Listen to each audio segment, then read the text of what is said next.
Hi, welcome to a video made by a blind person. Yeah, too blind to care what the visuals look like. Hi everyone, it's still the night before my surgery. Oral surgery. Just say my surgery, that makes it sound like something that's really a huge deal. But I wanted to follow up on that TV dinner that was a big part of the reason I went to Walmart. I mean, since I was there anyway, I was like, well, let me get this and that. But I saw this thing a week or two ago on a grocery haul vlog. Somebody tried this TV dinner, this steak and broccoli and sweet potato dinner. I was like, that sounds pretty good. I might have to try that. Well, I tried it tonight. You guys, I'm kind of disappointed. I really was hoping I'd like it more than that. It's the spices they put in, I think. I mean, the meat and veggies of the dinner sound good, but it's the way they spiced it up. I should have known, I guess. I mean, this woman, I know she likes like sour stuff, and that's not me. I think she might be into spicy stuff. I don't really remember, but yeah, it was just too spicy for me, folks. I couldn't even finish it.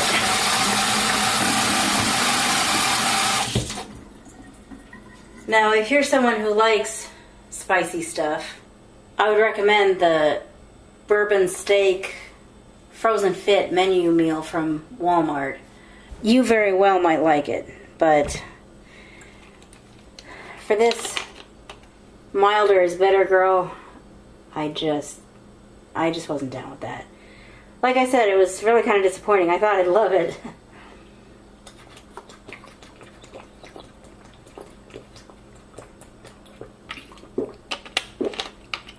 But you never know what you will like and what you don't like until you try it, right?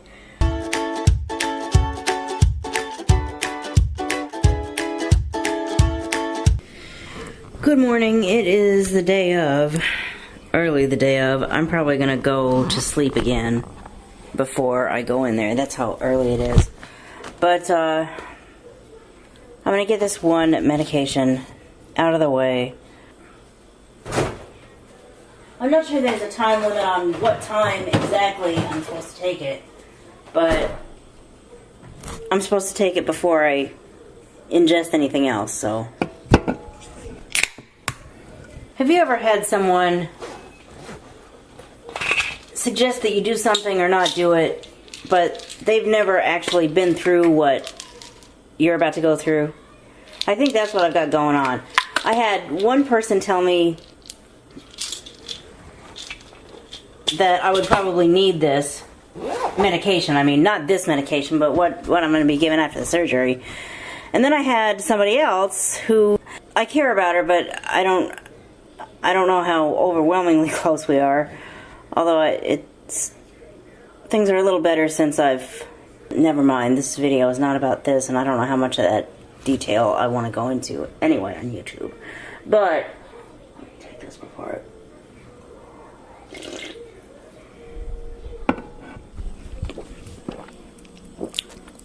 But, I had someone say, well, yeah, you'll probably need that.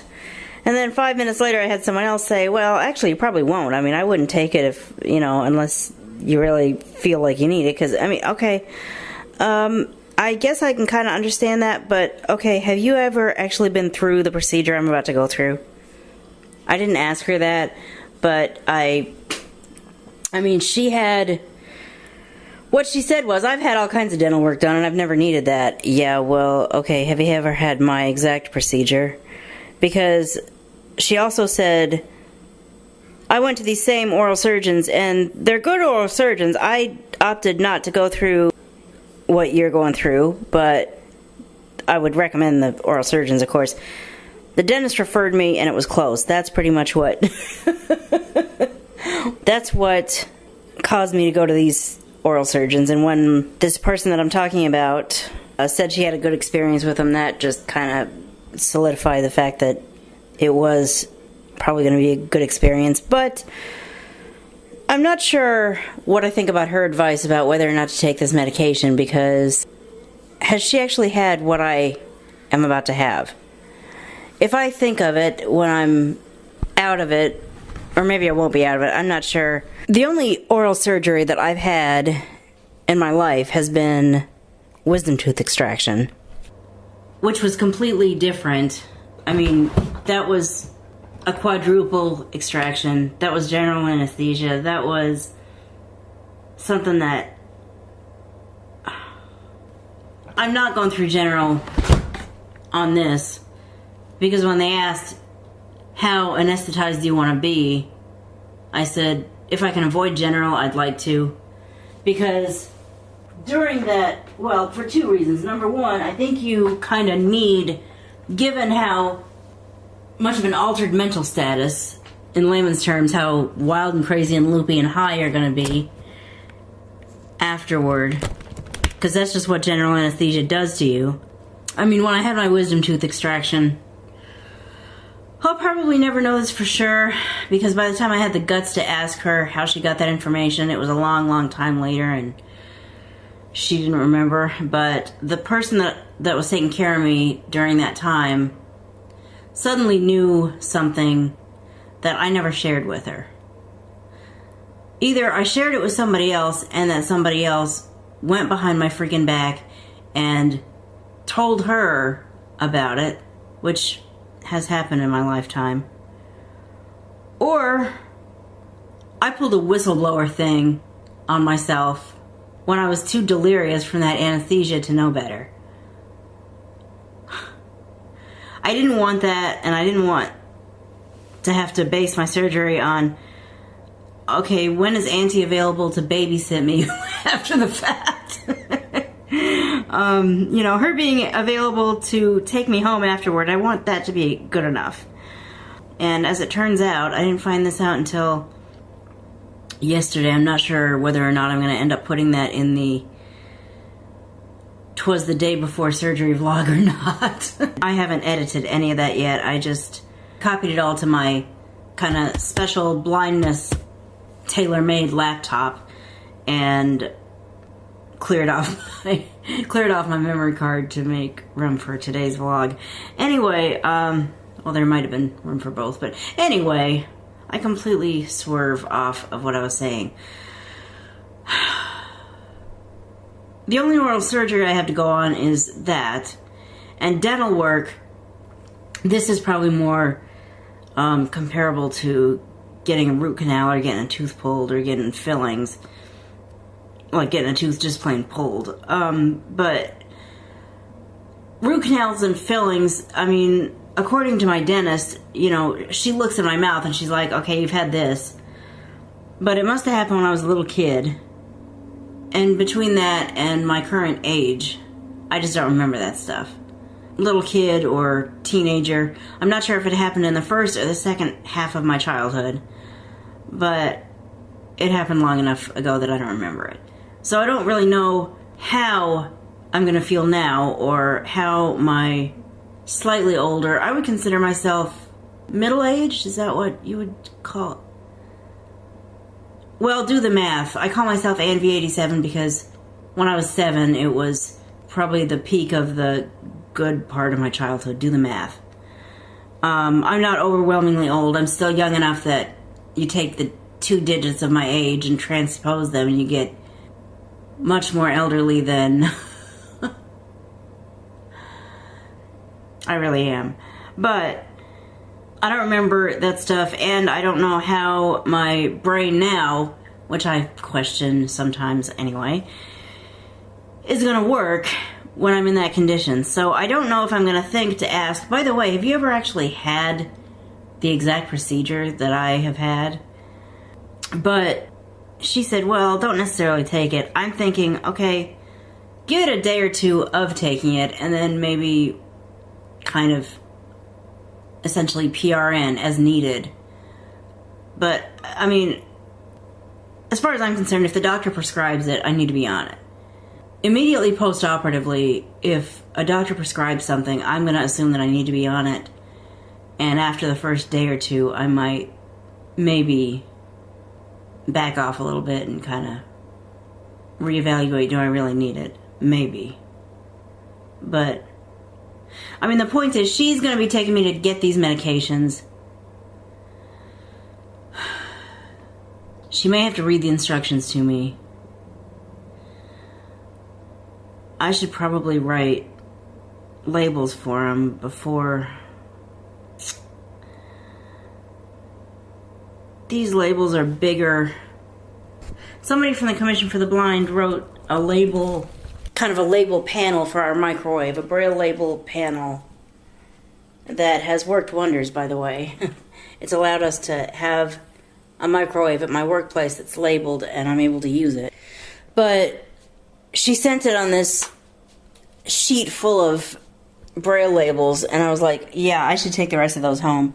Well, when I did, I found out they were 4-line labels, and I really kind of need 2-line labels for things like this. And I think I don't have 2-line labels. And I can order them, but they are not going to be here by the time I need them. They'll be here probably in a week or two. Which, okay, they'll be there for next time, but what am I going to do in the meantime? Somehow I've got to come up with a way to braille label these things. Obviously I can't braille label the instructions because I don't have the prescriptions yet. The point is, she's going to be saying, you don't need this. My opinion is, yeah, I do. Probably for at least the first day or two. I love you, but what do you know? Have you had this exact thing done? I don't care if you've had every other procedure under the sun. Unless you've had an extraction and implant, I'm not sure you really know what it's going to feel like. That's like me saying, oh, this'll look good, that'll look good. What the hell do I know? I don't know jack shit about colors. Let's just be real about it. I don't know anything about what something looks like. What do I always say in every video? I'm too blind to care what the visuals look like. I've been blind from birth. Let me make that clear too. I've been blind from birth and I've never seen anything a day in my life. That is not to say that every blind person on the face of the earth can't imagine or couldn't care less what something looks like. There are lots of people who have memories of what something might have looked like before their eyesight got worse, or they had the traumatic experience, or they developed this eye disease that stole their sight from them. So, just because you're blind doesn't always mean you're as clueless about visuals as I am. But because I'm blind, I don't know anything about visuals at all. And I have no right to tell anyone... I have no basis on which to tell anyone anything about what I think would look good or whatever. And I'm not sure it's exactly the same thing, but I'm not sure how qualified she is to tell me how I'm going to feel after something that she hasn't been through. Like I said, I believe her when she says, I've had a lot of tooth work done, but were they all root canals and fillings, or was one of them an actual extraction and implant? I didn't ask her, mostly because I was thinking about, okay, we've had this conversation last minute. I have to get on with my life. I'm actually in the Walmart parking lot. I didn't say that to her, but I said, we're where I need to be. I've got to hang up now. But has she actually been through this? And, you know, maybe even if she has, her body might respond differently than mine does. You know, mine did. I'm talking like it's already happened. Yeah, I'm not going to take that as... I'm going to do what the doctor says to do is what I'm going to do. And in the meantime, I'm going to try to figure out how in the world... I've got these 4-line labels, and I've got these huge-ass 8.5 by 11 pieces of paper that you can pull the plastic off of and come up with this self-adhesive stuff. Basically, I can't label something without having to cut something down, and I don't cut very... I'm asking me to cut straight. Yeah. I'll wake you up if that ever happens. Just go to sleep. That's what makes the labels convenient. Problem is, I've got a bunch of the wrong size, I think, so I'm not sure what I'm going to do. I wish I could get the instructions already so I could, if I'm gonna have these huge ass labels, let me just label it right down to everything from name of medication to what it is to how often I'm supposed to take it.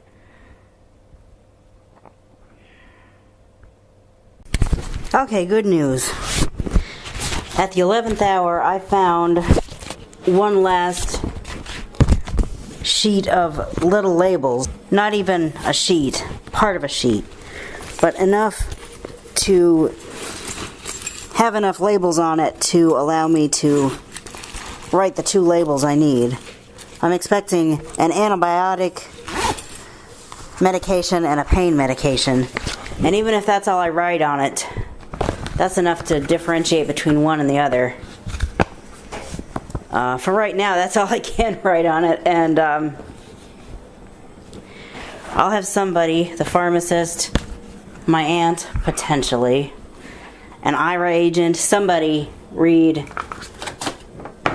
those directions to me. I question my aunt because one of these things she doesn't seem to think I need to be taken. I'm like, you know, how many of these have you been through? I know you say you didn't need that, but have you ever been through exactly what I've been through? I just talked about that in a previous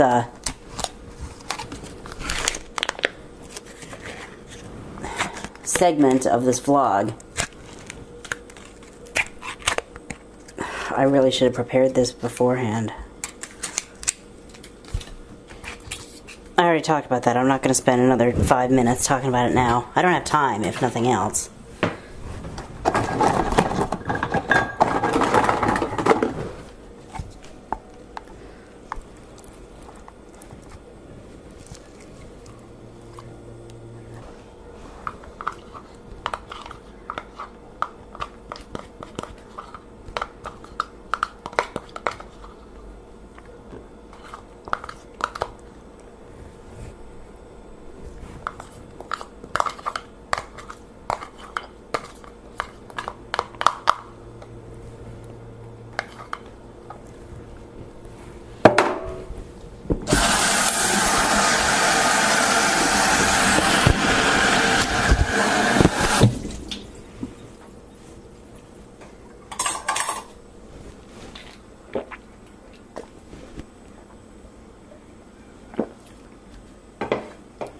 Alright, it's time to get into serious and get ready to go mode.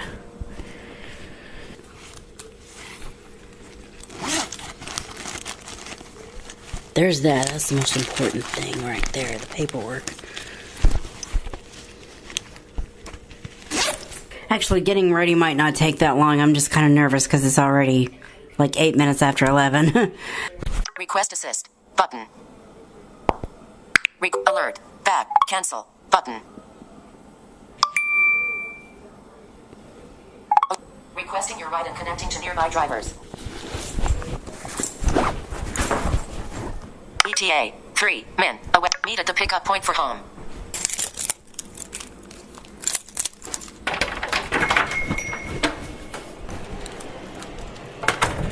I better not be forgetting anything, because I do not have time to run back, and I have to be there in half an hour, and I got a ride on the way. I don't have time to go back and get stuff.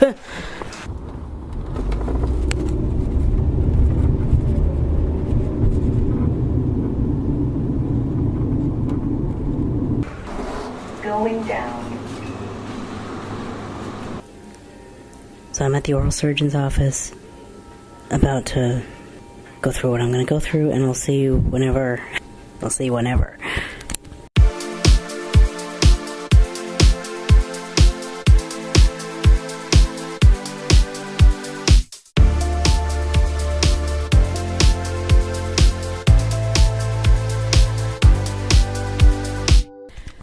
So, as you can hear, I'm not much for talking right now, but I'm home. Yeah, I'm not gonna actually show anything that happened in surgery. I was conscious through the whole thing, but I'm not gonna vlog anything that happened there. I'm just gonna tell you about it. And even then, I won't be doing it until I'm in any condition to talk. I mean, listen to me. And I thought I sounded weird when I just had the one tooth missing. Yeah.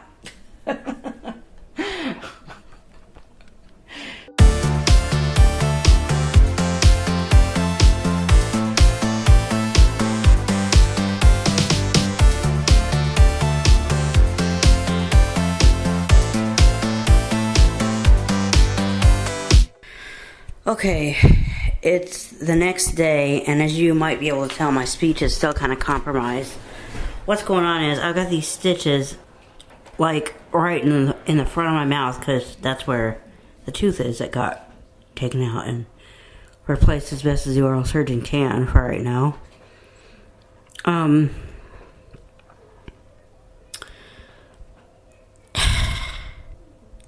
The story of the surgery, like I said before, I'm not gonna vlog the actual, you know, I couldn't vlog the actual procedure, but I could talk about it.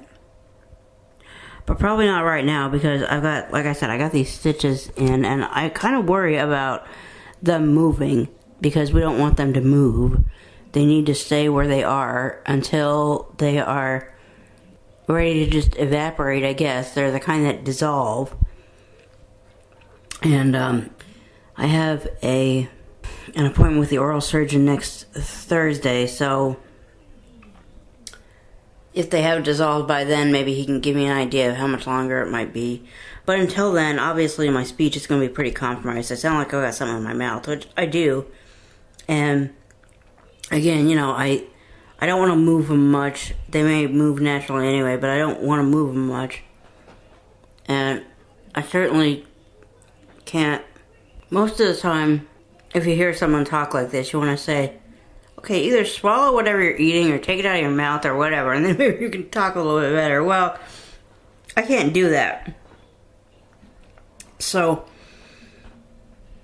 until I'm a little bit easier to understand, until it's a little easier to talk, I think I better not do videos.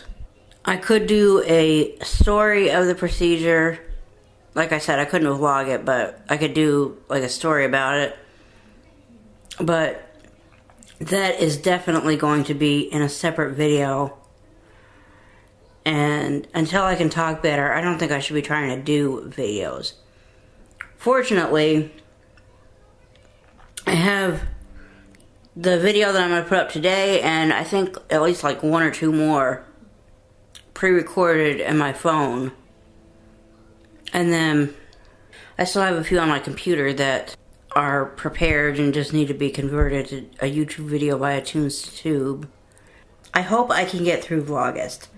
When I run out of material, will I be in any condition to make more is going to be the question. But when I'm up for it, I will make at least a oral surgery story video where I kind of tell, from my perspective, what happened. You know, there were a couple of dental complications. You know, I was never in any physical danger, like health-wise, but there were a couple of little dental complications. I'm going to have to go back to the dentist before she puts the crown on to take care of these little issues. One of which really is kind of annoying. Like I said, I'll tell you more about that in the oral surgery story. But for right now, I'm going to wrap up this vlog because I'm not going to keep trying to talk like this.